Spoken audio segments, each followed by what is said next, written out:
নমস্কার, সম্পার দেবশ্রী ব্লগে অনেক স্বাগত। আজকের ব্লগটা এখান থেকে স্টার্ট করলাম। কেমন আছো তোমরা? আশা করি সকলে ভীষণ ভালো আছো, আমিও ভালো আছি। দেখতেই পেলে তোমরা, আজকে ওয়েদারটা কিন্তু ভীষণ সুন্দর, একদম চকচকে রোদেন সুন্দর। এরকম একটা ওয়েদার দেখলে ভালোই লাগে বলো। কবে থেকে যেন ওয়েদারটা কী যে বাজে করছে, কখনো গরম দিচ্ছে, কখনো তো আবার ঠান্ডা হয়ে যাচ্ছে। যাই হোক, এই গেল ওয়েদারের গল্প। এখানে দেখো, সকাল সকাল আমি একদম এক গ্লাস জল নিয়ে বসে পড়েছি।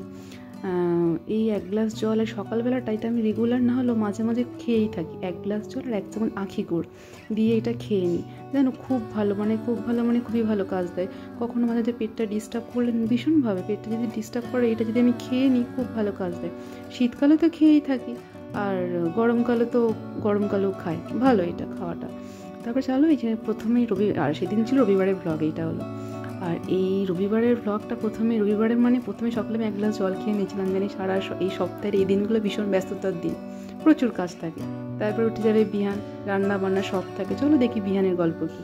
এরম করে আরেকবার দেখি দাদা, এরম করে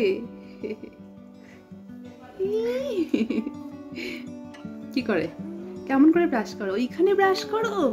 কোথায় ব্রাশ করো? দেখি কোথায় ব্রাশ করো তুমি? ও কোথায় ব্রাশ করো দেখি? দাঁতটা ওখানে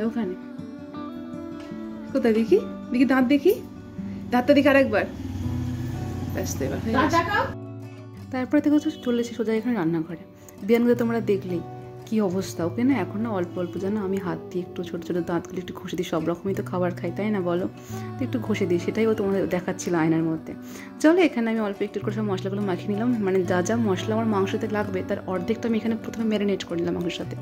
একটু আদা, একটু রসুন, একটু লঙ্কা, একটু হলুদ, একটু টক দই, একটু কাঁচা সরষের তেল, একটু নুন দিয়ে ভালো করে এখানে ম্যারিনেট করে নিলাম। ঠিক আছে, তো ম্যারিনেট করে দেখো এখানে কড়া বসিয়ে দিয়ে প্রথমে দিলাম গোটা গরম মশলা।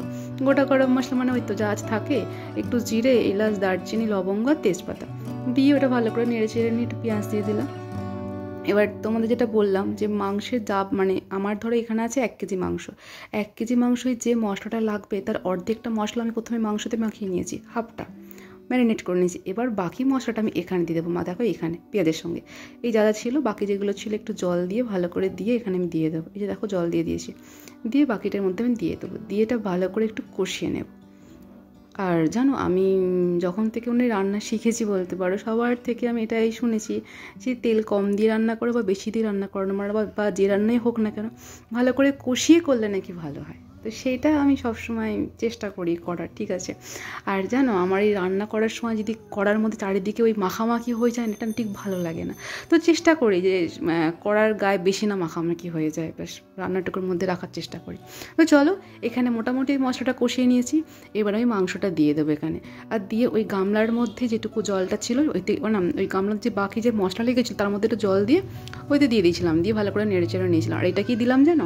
এটা দিলাম ধনে পাতা, টমেটো, একটা টমেটো আর একটু ধনে পাতা দিয়ে ভালো করে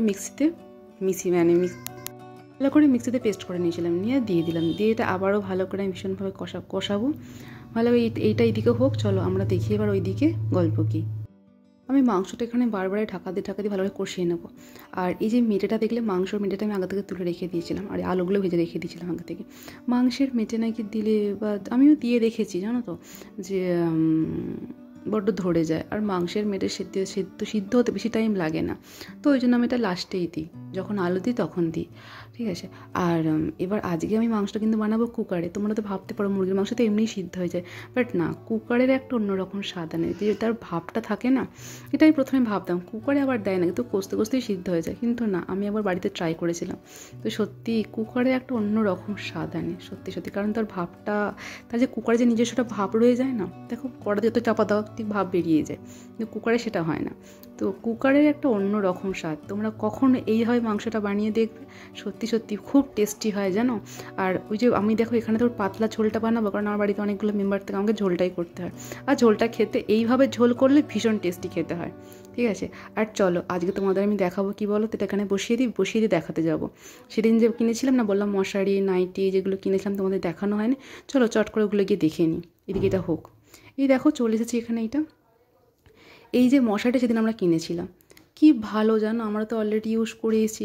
কারণ তোমাদের সেদিন ভিডিওটা দেখাতে মানে ভিডিও দিতে পারিনি, কারণ অনেক দিনই হয়ে গেলে ভিডিও দিতে পারিনি, একটু ব্যস্ততার কারণে ভিডিও দিতে পারিনি।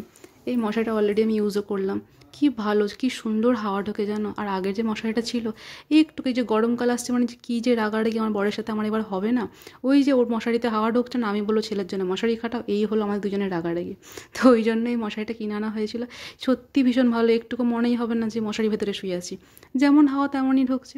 আর এই শার্টটা আমার বর ওর জন্মদিন যে শার্টটা আমি কিনেছিলাম, জন্মদিনের শার্টটা নিয়েছিলাম ব্ল্যাক শার্ট, সেটা না ওর গায়ে ছোটো হয়েছিল, তো এই শার্টটা ওর নিজে পছন্দ করে নিয়েছিল সেদিনকার, সেই ভিডিও তোমরা দেখেছিলে। আর এই হলো আমার নাইটিটা। সেদিন বললাম না দিদি আমাকে একটা নাইটি কিনে দিয়েছিল, এই নাইটিটার মধ্যে একটা অন্যরকম জিনিস দেখেছিলাম, দেখে না ভালো লেগেছিলো, তাই সেটা নিয়েছিলাম। এটা কি জানো তোমায় দেখাচ্ছি, দাঁড়াও ভালো করে, দাঁড়াও খুলি না এটা ভালো করে দেখো।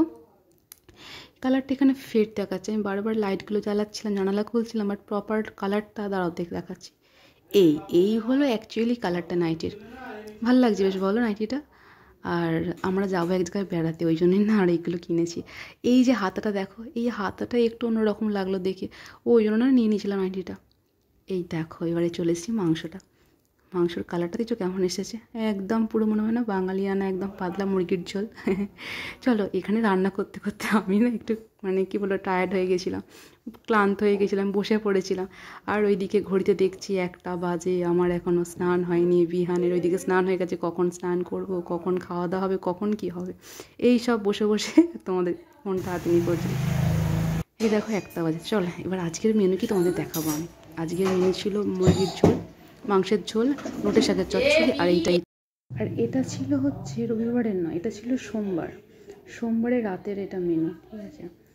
আর আজকের ব্লগটা আর বেশি বাড়ালাম না, কয়েকটা মানে বেশি বাড়াবো না, এখানেই শেষ করলাম।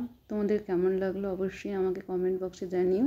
যদি ভালো লেগে থাকে তাহলে অবশ্যই আমার পেজে সাবস্ক্রাইব করে দিও, আর বেল আইকনটা বাজাতে কিন্তু ভুলো না, কিন্তু বেল আইকনটা বাজিয়ে দিও। আর এই অবধি বললাম, আর তোমরা যদি আমার আরও ভিডিও পেতে চাও তাহলে অবশ্যই কিন্তু সাবস্ক্রাইবটা করে দিও, বারবার বলছি, ভুল না যেন হয়। চলো আজকের ব্লগটা এই পর্যন্ত, দেখা হচ্ছে নেক্সট ব্লগে। দেখা হচ্ছে মানে কি, অবশ্যই কালকেই দেখা হবে তোমাদের, দেখা হচ্ছে শিবরাত্রির ব্লগ আসছে খুব শীঘ্রই। আমি কি করলাম, খুব ইন্টারেস্টিং ব্লগটা কিন্তু আসছে, আমি কী করলাম, কোথায় গেলাম, আর গেছিলাম গঙ্গায় স্নান করে, সেটা তোমাদের সঙ্গে শেয়ার করবে, কালকের মধ্যে আসছে। আজকে এখানে টাটা।